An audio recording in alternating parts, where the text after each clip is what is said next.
Halo semua, perkenalkan aku Diana, mahasiswi peserta mata kuliah Fisiologi Biota Laut Departemen Biologi FMIPA UI. Kali ini aku mau menjelaskan mengenai bagaimana sih lamun itu bereproduksi. Nah, sebelumnya aku punya video singkat tentang lamun nih, yuk kita lihat. Seagrass requires clear water, ample sunshine, and a stable geological base. It has roots, stems, and leaves. Its leaves can retard currents and reduce the flow of suspended sand. The roots are like the foundation of a house, providing a solid base on which the seagrass can grow. Its rhizomes adhere firmly to the seabed and constantly extend its coverage. Dalam video dijelaskan bahwa lamun membutuhkan lingkungan air yang bersih, sinar matahari yang cukup, serta habitat yang stabil. Dijelaskan juga bahwa lamun memiliki struktur yang serupa dengan rumput di terestrial, yang memiliki struktur akar, batang, serta daun, di mana daun lamun sendiri dapat memperlambat arus. Lalu sebenarnya bagaimana ya lamun itu bereproduksi? Yuk cekidot.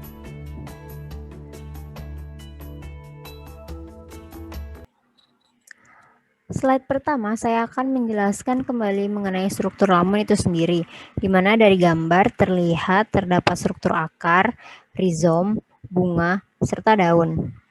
Akarnya sendiri menempel pada substrat dengan menyediakan dasar yang kokoh bagi pertumbuhan lamun. Lalu rizomnya dapat melekat dengan kuat ke substrat serta memperluas cakupannya. Selanjutnya, pertanyaan mendasar, sebenarnya bagaimana ya cara lamun itu tumbuh? Seperti halnya tumbuhan terestrial lainnya, lamun juga tumbuh secara vertikal dan horizontal, di mana secara vertikal tinggi tanaman lamun bertambah dan secara horizontal rizomnya tumbuh dengan memperluas cakupannya ke segala sisi, sehingga penangkapan cahaya matahari serta nutrien dapat lebih maksimal. Faktor seperti suhu, salinitas, besar kecilnya ombak, kuat lemahnya arus, kedalaman serta substrat tinggal juga mempengaruhi proses pertumbuhan lamun, di mana cahaya dan nutrien menjadi sangat berpengaruh karena hal ini berhubungan dengan proses fotosintesis. Selain itu, panjangnya hari siang dan juga faktor antropogenik juga ikut andil dalam pertumbuhan lamun. Lalu pertanyaan selanjutnya, bagaimana ya proses reproduksinya? Secara umum, proses reproduksi lamun sama dengan makhluk hidup lainnya, yaitu bereproduksi secara seksual dan seksual. Reproduksi aseksual pada lamun disebut sebagai pertumbuhan klonal atau clonal growth, di mana struktur rizom yang tertanam dalam substrat menyebar luas di bawah sedimen yang kemudian memunculkan tunas baru. Lalu kenapa disebut clonal growth? Karena lamun hasil pertumbuhan ini memiliki kode genetik yang sama dengan individu yang sebelumnya. Contohnya yaitu pada Posidonia oceanica, di mana terlihat muncul tunas di bagian bawahnya.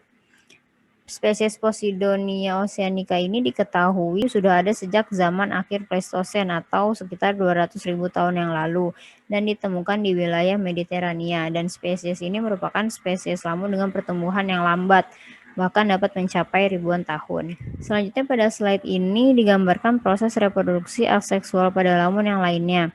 Seperti gambar yang pertama itu merupakan rizom fragmen, di mana rizomnya mengalami pelepasan atau pemutusan dari tubuh lamun, lalu fragmen rizomnya sendiri terbawa oleh air ke tempat lain. Dan gambar 2 merupakan pembentukan struktur berupa vegetatif propagul yang akan terlepas juga dari tubuh lamun dan terbawa oleh air ke tempat lain, di mana jika fragmen rizom dan vegetatif propagul ini jatuh ke substrat dengan lingkungan yang cocok, maka mereka akan tumbuh menjadi individu baru. Selanjutnya mengenai reproduksi seksual pada lamun. Sebagian besar individu lamun ini pada jantan dan betinanya terpisah pada tumbuhan yang berbeda. Penyerbukannya dibantu oleh air, di mana polen dari bunga jantan dilepaskan dan dibawa oleh air menuju pistil pada bunga betina di individu yang lainnya. Namun ada beberapa spesies yang memang penyerbukannya dibantu oleh hewan kecil seperti invertebrata kecil berupa krustase serta cacing laut yang ditemukan pada spesies Thalassiya testudinum. Jika penyerbukan berhasil, maka akan menghasilkan buah dan biji. di mana buah dan biji ini memiliki kemampuan yang sangat baik dalam mengapung dan dapat mengapung dalam waktu yang lama. Seperti yang terlihat pada gambar di samping merupakan contoh reproduksi seksual pada spesies Posidonia oceanica. Setelah penyerbukan berhasil, lalu terbentuklah buah, di mana buah ini akan dilepaskan dari tubuh lamun dan mengapung di permukaan air. Bijinya akan mengalami fotosintesis dan setelah seminggu akan dilepaskan dari buahnya. Jika biji tersebut jatuh di substrat yang sesuai, maka biji tersebut akan tumbuh menjadi individu baru. Pada gambar di bagian tengah, yang bawah itu merupakan biji yang berumur 1 minggu dan yang sebelahnya setelah 2 bulan kemudian biji terlihat tumbuh menjadi lebih besar. Berikut merupakan contoh gambar dari spesies Thalassia testudinum yang mengalami proses reproduksi seksual, di mana yang A merupakan buah yang telah matang namun belum terbuka atau belum pecah, lalu yang B merupakan gambar buah yang telah pecah dan yang C itu merupakan bijinya. Di mana di gambar juga ada skala bar bertuliskan 1 yang artinya 1 cm, yang menggambarkan bahwa biji dan buah lamun ini dapat terlihat dengan mata telanjang karena ukurannya cukup besar. Sekian penjelasan mengenai proses reproduksi pada lamun. Berikut daftar acuan yang aku pakai. Terima kasih telah menonton, semoga bermanfaat.